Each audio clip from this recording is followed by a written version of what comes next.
drifting og et bane. Ved siden af har vi Martin i en Ford Skyline, som taget direkte af filmen Fast and Furious. Man kan jo se med hans Elite Racing Team. Så op for en race. Teddy Larsen, han er også på starten, og det er også, at jeg så i går give lige meget gas. Startede stille og roligt, men så fik han ellers nogle ret hen i løbet af dagen. Og kørestilen, jamen, den blev lagt som den skulle. Tættere og tættere på. Så er Christian Jæger og Martin afsted. De to her, det er altså nogle, der finder af Twin Drifte. Det vil vi også komme til at se en del af i dag. Det er jo sådan, så de professionelle chauffører, de skal ud af Twin Drifte.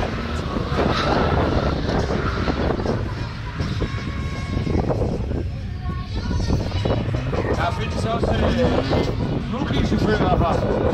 Rookierne, det er de chauffører med grønne markader under deres hjelmer.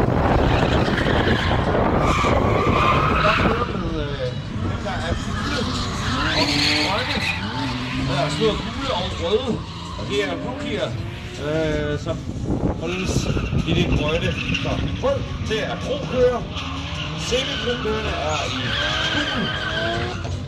Og grøn er rookier. Og som I nok lægger mærke til, så har de meget styr på, hvor hinanden er. Det er sådan, at det er bagerste mand, der holder øje med den bil, der kører forrest, så der ikke sker noget.